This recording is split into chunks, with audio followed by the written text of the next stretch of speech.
We cover a lot of rumors here at the channel, and one name that keeps coming up over and over is Pierre-Luc Dubois and how he wants to be in Montreal. So what better time than now to break that puppy down? Welcome back, hockey fans. Welcome in if this is your first time to the channel. I'm Josh. This is the Hockey Flow, and today it's Monday, July 18th, 2022. Pierre-Luc Dubois, the man, the myth, the legend at this point, had an excellent season last year, but he says he wants to be in Montreal. So we're going to break that down thanks to the hockey writers. We're going to dive deep, but first and foremost, we got to get into Today in Hockey history. Then we'll get to headlines, and then we're going to get into our article deep dive, all on Today in Hockey. And if you guys do enjoy the content, take a moment, like the video, go ahead, subscribe to the channel. I really do appreciate it. Helps us out a ton as we're just getting started. We're going to keep bringing you videos every day, but we are doing a giveaway at the channel too, so stick around to the end of the video for more info on that. But all right, Today in Hockey history. On this date, July 18th in 1997, big date in history for the Detroit Red Wings. That on this date, they went ahead and signed Scotty Bowman, head coach, to a 2-year extension, and they also promoted assistant GM Ken Holland, Oilers fans, to full-time GM, and they would go on to win the Stanley Cup again that next season. So worked out. Headlines. A little light on the headlines today, but I did see a number that was a little intriguing. This coming from the NHL. A total of 24 players filed for a salary arbitration this offseason as opposed to just 17 last year. So let's go Oilers. We got Yamamoto and Puljujärvi in there. So hopefully that comes out on the right way. I mean, either way, it's an interesting process. So 24 players filed arbitration this year. All right, moving on. Maple Leafs. You guys made some news. This one did happen a couple days ago, but we just didn't get to it at the channel. But you guys did ink Pierre ENGVALL to a 1-year, $2.25 million deal. A lot of folks speculating that maybe he's just going to get flipped for something else, but you never know. They did say they needed forward depth. We talked about that the other day on the channel, so here you go. All right, article of the day, meat and potatoes. So Pierre-Luc Dubois, right? He's been in the news a lot because he doesn't want to be in Winnipeg anymore. He wants to be in Montreal. So thanks to Connor Hrabchak and the hockey writers, excellent author, excellent article, by the way. I'll leave this puppy, the link for it down in the description so you can read everything that Connor has to say because it's a good one. But it's a really interesting thought, right? The Jets and Canadiens could produce a blockbuster trade for Dubois. And right now, great time to talk blockbusters, right? Or the free agency and a little bit of a lull. So where are we at? The restricted free agent, Pierre-Luc Dubois, he wants to be in Montreal. And I tell you what, I don't know if I've ever seen a player be so vocal about where they want to go, so much so even in their actions.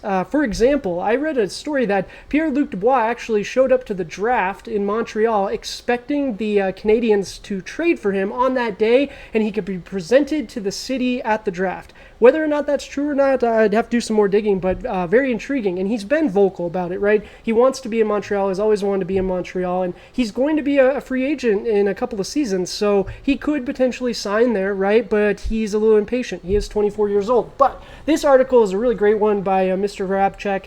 Essentially, we're going to break down 3 different areas. We're going to look at the asset that he is, what the Canadiens could offer in return, and then we need to talk about it because I tell you what, we're seeing a lot of players that want to leave Winnipeg and they just want out or don't want to re-sign.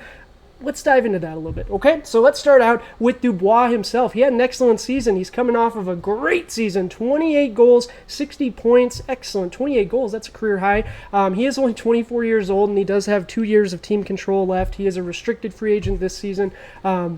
But his effort has also been something that really, and the article speaks to that, but that's something that's really endeared him to Jets fans, right? Is that he goes for it. Even when you guys were out of playoff contention, he was putting in the effort. Now, not everyone's a huge fan, right? I'm a fan of his game. I'm not a fan of this wanting to go to a different team and being vocal about it, but that's a different topic. So for this piece of the article, I agree. His effort is something that makes him very endearing to teams, and the Canadiens would be lucky to have a player of his caliber that puts in the effort every shift. So, okay, that's Dubois. That's him as the asset.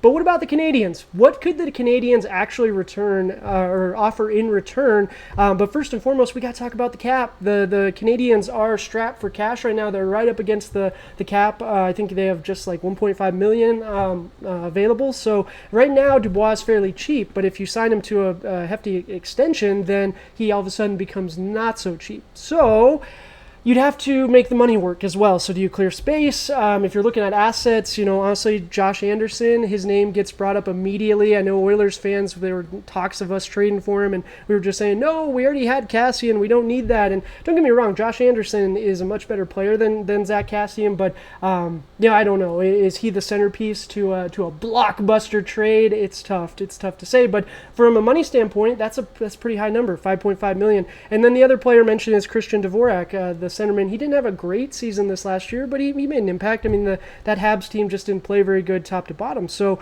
overall, if we're looking at what the Canadiens could give in return without giving up their excellent young assets, because you're building something, right? We're rebuilding. Without giving up any of these really, really good young assets, if you're looking for established NHL players, the cabinet's a little bare. So are the Jets really going to settle for Josh Anderson and Christian Dvorak and some picks?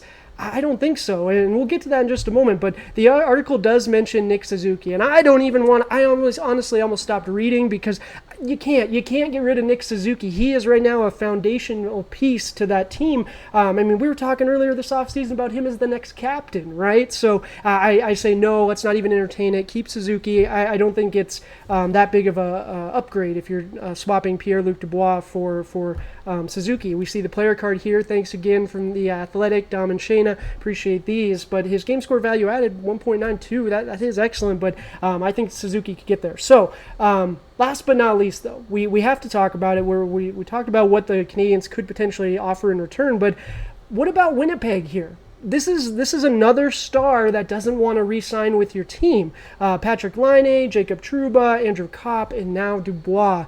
What's going on? I don't know. I see a lot of jokes on Twitter. We've got some big NHL personalities that are Jets fans, and it's really neat to see, pro Jets, right? But at the end of the day, there's a reason behind this. And I know Winnipeg's not the most desirable destination necessarily. Maybe that adds up to it. But is it the locker room? Is it the ownership? I'm not close enough to the Jets to really have my finger on the pulse. So you guys let me know in the comments. What's going on, Jet fans? Is it Winnipeg? You guys have some really good young talent, some good pieces in place. I would like to see build on that. But right now, it just seems like it's a little bit of a dark time. So should the Jets pull the plug, send Dubois to Montreal now, or do we hold on to him? The article did make a great point about how the Jets have been super patient with the three prior players. They didn't just pull the chute and let them go for nothing. They were patient, waited, and got a good deal. So hopefully they'll do the same for Dubois, right? If your players are going to leave and you have no choice in the matter, at least get a good return for them. So again, let me know in the comments. Do you guys think the Jets should trade Dubois?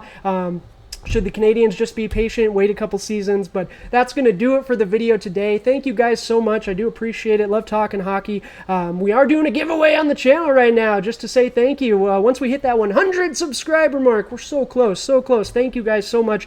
Once we hit that mark, we're going to give away a $100 gift card to NHL Shop. Token of my appreciation. You guys can pick something from your favorite team. But until tomorrow, cheers.